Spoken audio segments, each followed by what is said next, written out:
there were sort of two simultaneous movements, and one was causal from the other. But the general movement was the success of technology, and the culmination of that was the internet, and especially, as weird as it sounds, America Online. America Online was an ISP that gave you this very weird walled garden. I would kind of call it a walled alley, maybe more than a garden of the internet, which was this weird sort of limited, curated internet. And one of the things that AOL revolved around was this thing called the keyword. So anyway, long story short, the idea was we're going to go through something very similar. And the point I was trying to make, the success of technology in the 70s and 80s, sort of the software boom and things like that, led people to the point where when we had a communications internet, boom in the 90s, that everyone sort of became a believer, and then people could see it with their own eyes when AOL was out. So there was this willingness to sort of abandon all carefulness or prudence and start embracing risk for two reasons. One, that the success of technology was so obvious. Bill Gates was sort of a household name, and that people didn't want to miss the second ride. There was a FOMO of epic proportions, and the internet was so important and becoming quickly so important and so visible in everyone's lives that there was a gold rush, and there was no other way to sort of describe it but as a gold rush. So what's interesting is the rising asset prices created the secondary knock-on phenomenon, which is basically that everybody wanted to participate in the markets. And you saw an enormous amount of market participation. My family is from Albania. I have those Slavic genes like Vitalik. And our family never invested anything in any market because, we're from Albania, Eastern Europe. There's no stock market out there. You don't, raise a family to think about stuff like that, or a 401k or retirement fund. And our family does all of that. But at the time, it just didn't make any sense. So in fact, keeping money in the bank was already kind of like, my parents were very, very suspicious coming from a communist country that was the kind of thing that was necessarily a good idea. So they went ahead and saved a lot of money. And they did that by working really hard and working lots of jobs, and jobs that most people don't want to have sometimes. And, the point I'm making here is that I tried to convince them to invest in the market. Me and everyone else in America saw the news every day. The internet's going to make you rich. And that sort of FOMO led to a bubble. That bubble broke. We know the rest of the history. Starting in the end of 2000, Intel had a very, very bad, I think it was Q3, where they said they weren't going to meet Q3 expectations. Not even close, in fact. It was so bad that Intel stock fell around 30% in one day. And it was like a wake-up call to everyone that maybe the economy isn't going to go up forever. Maybe there was some pressure and some problem and some supply glut and stuff like that. And the whole kind of thing collapsed. And from 2000 to 2002, the market went down every year. It was a sea of red. It basically took until the Iraq war to sort of kick the economy and the markets back into gear. And we know what happened since then. We had, outside of 2008, we basically had a incredible innovation and success. But most of that's been fairly, how should I put it, uneventful. It's been incremental. This time is a bit more like the 2000 time, where it's sort of a discontinuous, leap. And I think that we'll probably get a bubble. My point is that we're probably going to get a bubble very similar to the internet bubble. And I think we're starting to see the early signs of that. But I think, and I hope that, we're going to see something really, really gigantic. Bubbles are good and bad. Most people look at them as sort of bad, but, there's sort of this opportunity that can come with bubbles too. Whether this new sort of AI bubble will really happen or not, remains to be seen. But I do think, and I feel like this is the start of something similar to the 98, 99 era, where people started to think about how they had to be invested in all kinds of risky assets because, they saw the wealth being created. And we're still very early there. It'll be very interesting to see the next mark for OpenAI, whether that kisses $100 billion or more, or even if they ever raise money again. We're not really sure, right? But other phenomenon and other companies can raise money. And we saw yesterday or today, LangChain raised some money. I'm really happy for them. I was an early user of their tool and have written similar tools for my own use. And so, I don't know what valuation they're getting, but it'll be really interesting to see if AI valuations start to go exponential or meteoric or parabolic or whatever hyperbole you want to use. And I'm excited because I do think that similar to the internet, we are seeing a immediately functional sort of core technology. The internet didn't have an immediately functional technology that was that impressive. There was the World Wide Web, which was, very enjoyable. But at the time, other than GeoCities, AngelFire, a couple of early kind of government sites, there was not that much fun to be had. AOL, which is why AOL was kind of the killer app. They introduced chat rooms, and there was a tremendous amount of fun to be had on AOL. But the internet really took time before it became really useful, and probably the most useful invention took a long time, which I would say cloud computing. It sort of took a while before SaaS, enterprise SaaS sort of came around, and things like that. Enterprise SaaS didn't happen for at least sort of 10 years after the internet boom. So most of the really valuable companies that lasted were not like media companies like Yahoo or stuff like that. There were things that happened later, like social media, which happened well after kind of the bubble burst. Payments companies like PayPal, which happened sort of during the tail end of the bursting. And so the real innovation, the real money is sort of made after the bubble, which is kind of funny. But it doesn't mean you can't be a bubble beneficiary. You look at Mark Cuban, Netscape. I was just looking the other day, the history of the Netscape acquisition by AOL. There usually is some FOMO on the corporate side too, where the corporations kind of go a little crazy trying to buy their way into the next paradigm shift. So I hope that we see this happen. So as I was saying a second ago, unlike the internet, which I know it sounds a little funny to say, that the internet didn't have an immediate functional use case or functionality at the inception. But I think if you go back in time, you wouldn't disagree with me. There was still a lot of people asking, what is this good for? And there were a lot of companies like Webvan and Cosmos and the Globe, and even one that my boss was running at the time called thestreet.com. There was a lot of questions about, well, do we really need this? And now, of course, we can't imagine our lives without the internet. But at the time, there wasn't YouTube. Google was still fairly nascent. There was no social media. So most of the things we use the internet for today didn't exist at the start of the bubble. So unlike that, we have OpenAI, which has this immediately functional product. I remember sitting in jail and calling a friend of mine and asking him to go to a website called talktotransformer.com. And this was run on GPT-2. And it was the only website that really kind of ported GPT-2 API to the web. And I asked my friend he said, what do I type in this thing? And again, we're on this monitored jail call. It's 15 minutes in length at most. And I said, why don't you ask it, why did Carl Icahn and Martin Shkreli get into a fight? Now, I don't know Carl Icahn. I've never met him. And I doubt I'd have a fight with him. I'd probably fanboy out a little. But regardless, he'd probably say something curt and nasty to me. But regardless, I'm a huge Carl Icahn fan.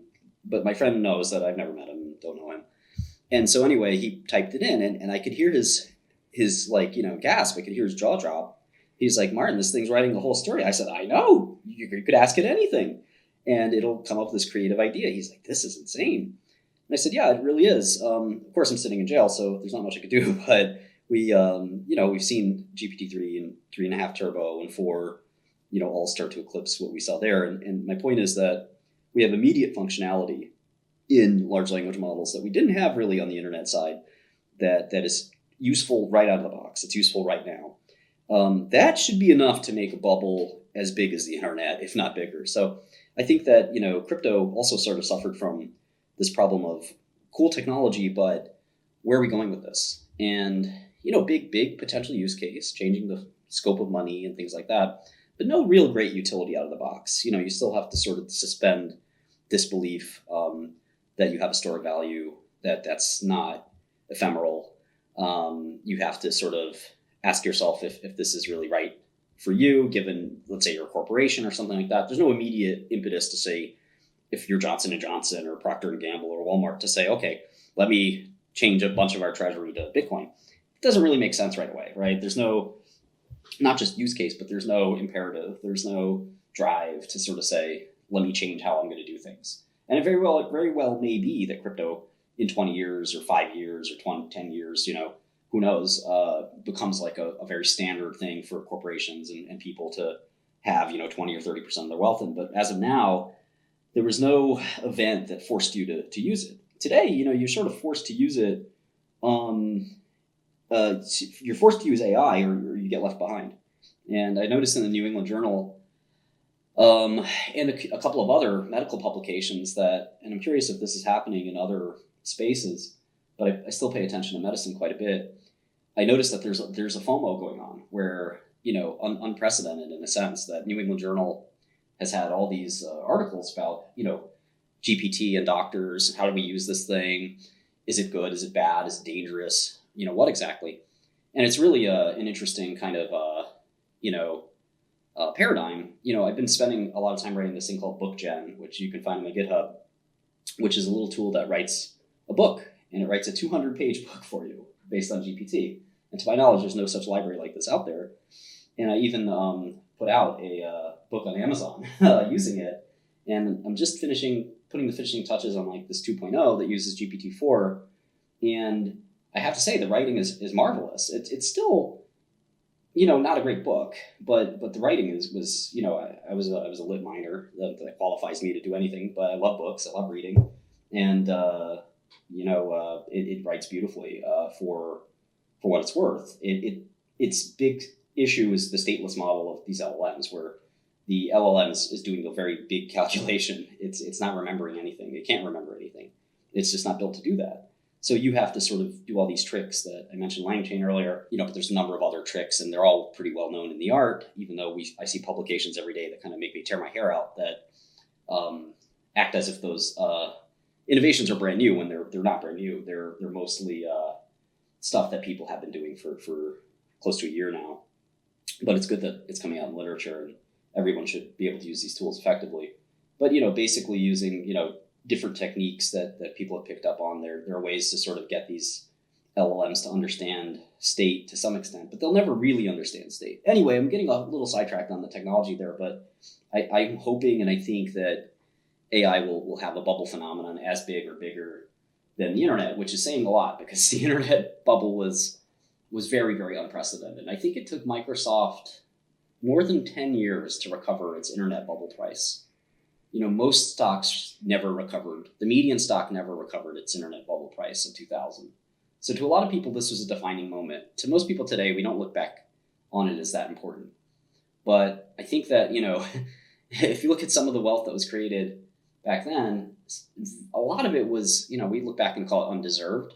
But, if you think about the market from the Buffett perspective of Mr. Market, shouting prices at you every day, if you get a price that's really wild, you're sort of tempted to sell. So, one of the big things about bubbles that we've seen in the past is you want to avoid the bubble popping, but you also kind of want to ride the bubble, expanding. And I do feel like there's a seismic shift. I know Biden made some comments about AI today, and he said that, like, the headline was that he doesn't find it to be dangerous. And I think everybody knows I'm part of this EAC group that is trying to evangelize the acceleration of technology instead of the retardation of it. I think that, there's a lot of good reasons for that. I won't, sort of try to proselytize here. But I think that, I know that there's some powerful, I wouldn't call them enemies, but people with other viewpoints, and we should respect them too. But I also think that, this kind of technology is so impressive and so important that we're close to probably the most defining achievement in mankind's history, which is called AGI. Again, going back to my childhood, I read a lot by this guy named Ray Kurzweil, who was, and I don't know, maybe still is, like a mix of a genius and a quack. Probably more genius than quack, but Ray also takes hundreds of pills every day to try to extend his life, which is probably the quack side of him. But he was actually a pretty formative person in sort of pop science and also a bit AI. He is also known for the Kurzweil keyboard, which he also invented. So he's a bit of an inventor and a mix of things. And he worked at Google Brain for a while. It's not clear that he actually was very productive there. But regardless, Kurzweil wrote a number of books about the singularity. And that term was actually coined a while before him, but he very much popularized that term. And the idea of a singularity generally revolves around AGI, this artificial general intelligence. Some people are calling it ASI, artificial superintelligence. And the idea of AGI is that if we can make somebody even as smart as the average person in this room, the beautiful thing about computers is copying and pasting, right? We could launch hundreds of instances of that person and ask that person to do something, maybe thousands of instances or millions of instances, or maybe even billions of instances, who knows?